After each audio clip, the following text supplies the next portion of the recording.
Je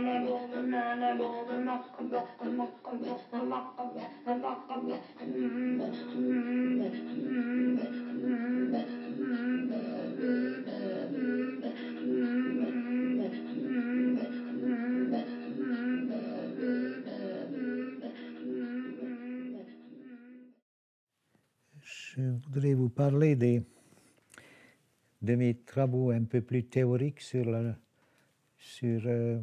la maladie. Comme vous avez vu, mes travaux se sont beaucoup situés là-dedans, soit en ethnopsychiatrie, soit en anthropologie de la maladie. Donc j'ai écrit quelques textes plus théoriques aussi là-dessus, à commencer par la notion même de maladie. Alors évidemment, j'ai toujours lu les classiques sur la question, ainsi que les plus modernes, mettons, je ne sais pas, Kleinman, Byron Good et tutti quanti. Et c'est à partir, depuis Akernecht jusqu'au dernier, j'ai un peu réfléchi sur tout ça.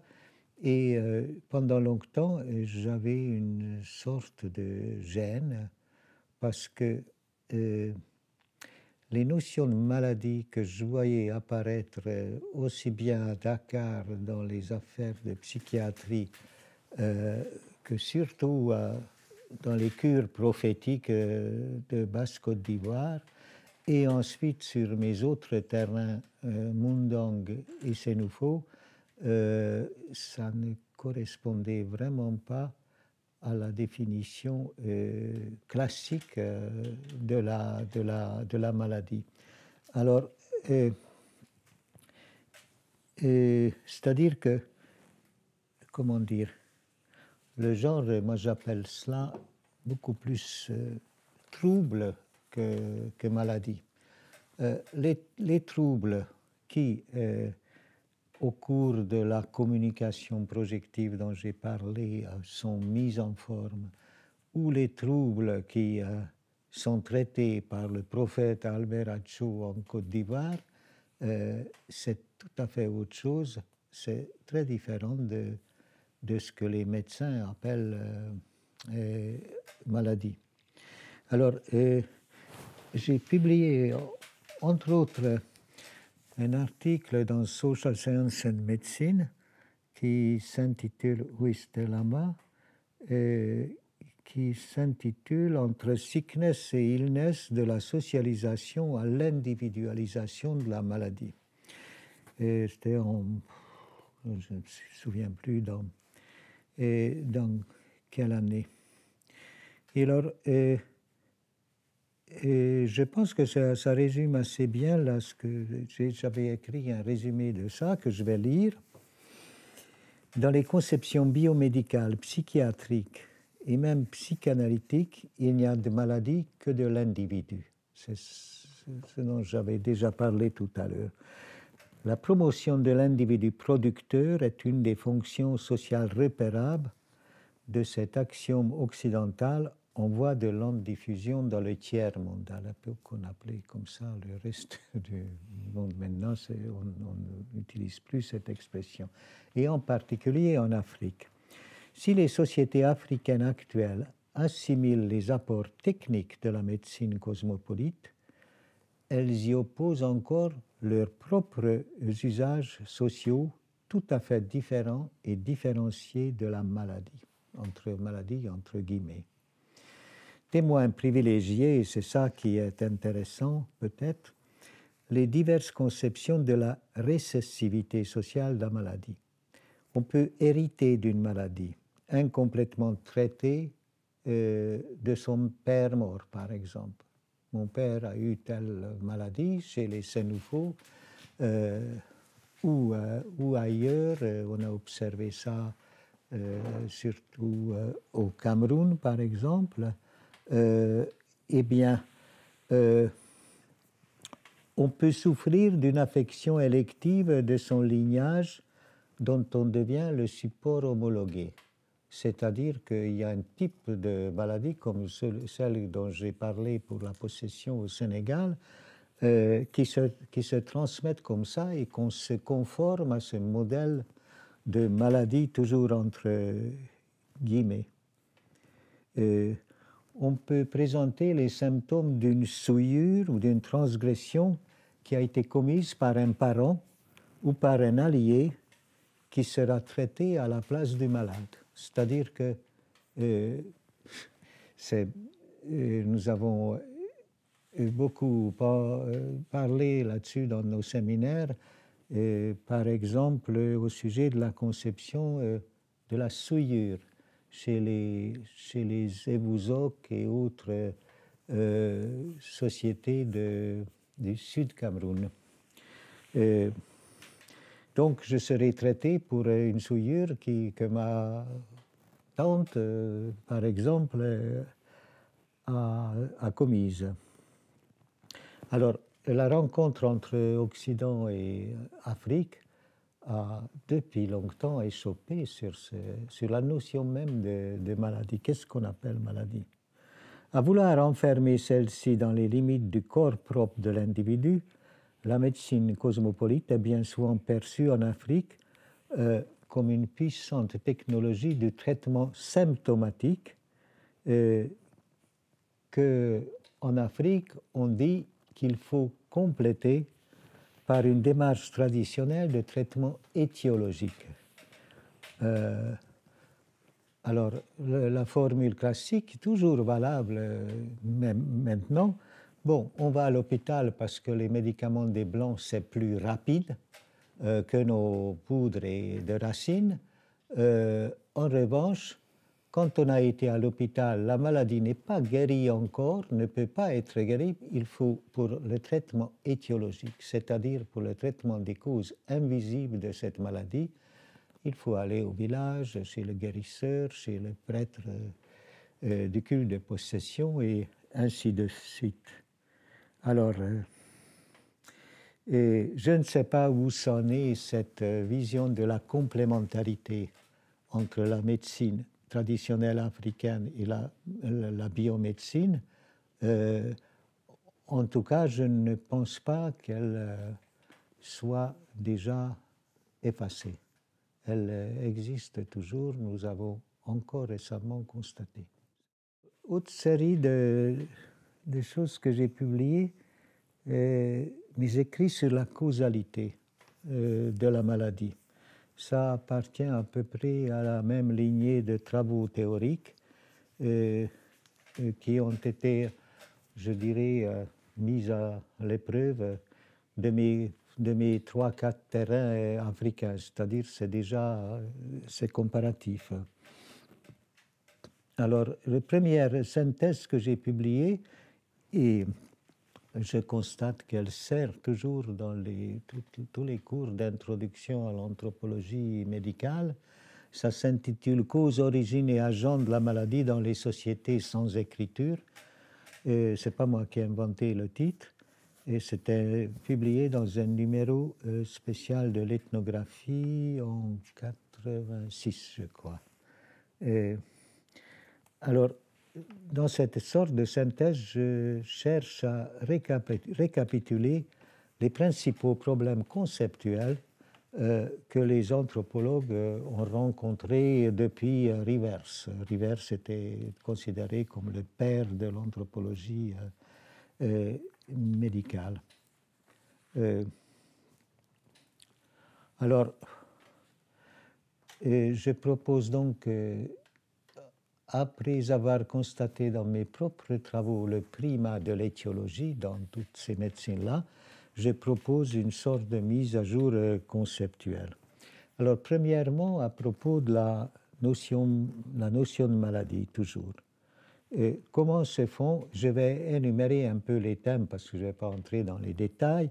Quels sont les rapports et les interactions entre la réalité biologique de la maladie, qu'en anglais on appellera disease, sa réalité psychologique, qu'on appelle illness, et sa réalité sociale, que l'on appelle depuis quelque temps déjà sickness. En anglais, c'est bien distingué. Alors, je montre aussi l'insuffisance de la définition sociologique de la maladie comme inconduite disculpée dont la responsabilité est transférée sur quelque cause externe à la volonté de l'acteur social. Bon, ça c'est une définition sociologique qui est en cours depuis très longtemps. Je montre les points où c'est insuffisant. Alors, je montre aussi ce qu'on peut appeler le corollaire de la disculpation. Disculpation signifie dans ce cas-là, je suis malade, donc je ne suis pas responsable des résultats donc, de mes actes ou de mon emploi de temps, etc. Je suis malade.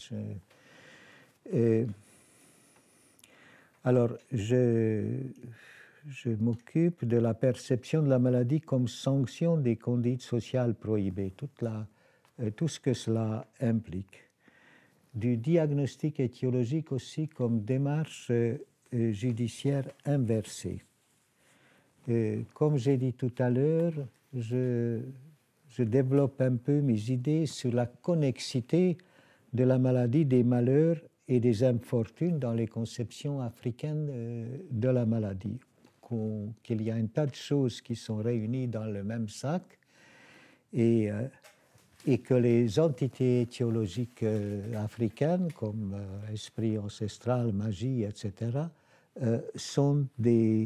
ont une polyvalence étiologique, c'est-à-dire peuvent expliquer un tas de choses.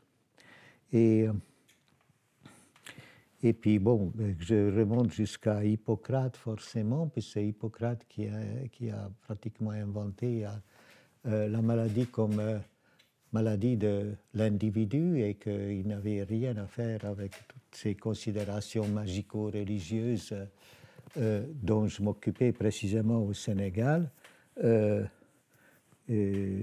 J'essaye de montrer que les usages sociaux de la maladie, c'est une sorte de retour de refoulé hippocratique, du paradigme hippocratique, y compris en Occident. Je veux dire par là, je ne sais pas si c'est compréhensible ce que je veux dire, c'est que Hippocrate, quand il a essayé de définir la médecine scientifique, il a carrément et volontairement éliminé toutes ces considérations, usage social, interprétation étiologique, tout ça. Alors, toujours dans le même texte, je propose une nouvelle terminologie étiologique qui est une terminologie qui est tripartite. Je propose de distinguer la cause qui explique le comment de la maladie, comment c'est venu, l'agent qui ou quoi a causé cette affection et l'origine de la maladie. Pourquoi c'est venu en ce moment, enfin la fameuse question d'Evans Pritchard. C'est cette distinction qui a été ensuite beaucoup retenue. Bon, je passe sur un tas de choses. Également, je développe un peu la distinction entre ce qu'on peut appeler la causalité a priori, les causalités a posteriori. Ça a l'air abstrait comme ça. La cause, seulement dès qu'on est ethnologue sur le terrain, on rencontre cela immédiatement. La causalité a priori, ce sont les codages étiologiques que l'on rencontre dans toutes les sociétés où on dit telle entité, telle maladie, sac-pata, variole, etc. etc. Quand on regarde ça de plus près, ces deux niveaux de causalité, il faut absolument les distinguer, car elles ne se recouvrent quasiment jamais. Et alors, je voulais à ce propos ajouter que, avec Nicole Senzingre, qui est également une africaniste, avec qui j'ai travaillé plus tard chez les Sénoufos de la Côte d'Ivoire, toujours dans Social Science and Medicine, nous avons écrit un article très savant et très détaillé sur cette distinction entre causalité a priori et causalité a posteriori chez les xénophobes. Ils ont un système de pensée sacrément compliqué à ce sujet et qu'on avait décrit en détail dans cet article.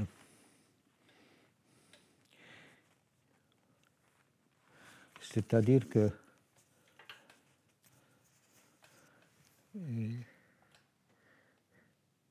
on a démontré aussi que tout ce qui est mis en œuvre au moment des cures, ce sont des élaborations pragmatiques. C'est comme chez les médecins. Vous allez à l'hôpital. Premier entretien, on vous dit, ça pourrait être, on évoque la causalité a priori. Vous avez mal au foie, je ne sais pas, c'est une cirrhose, n'importe quoi. Il y a un codage de causalité a priori en médecine, biomédecine aussi. Et quand vous avez cela, et qu'il s'avère que c'est pas ça, que ça répond pas au traitement prévu pour la chose désignée comme ça a priori, à ce moment-là, le médecin commence à bricoler sur vous, essaye un autre médicament, essaye une autre hypothèse, c'est toujours très complexe et relié, et c'est ça la causalité a posteriori. Je me souviens que Kleinman, par exemple, avec qui j'étais en relation, y compris dans Culture, Medicine and Psychiatry aux États-Unis, dans un de ses articles, il démontre que 70% des cas, le biomédecin, nos médecins, n'arrivent pas à prédire concrètement l'évolution d'une maladie. 70% des cas, c'est vraiment beaucoup. Donc cet article traite de ça.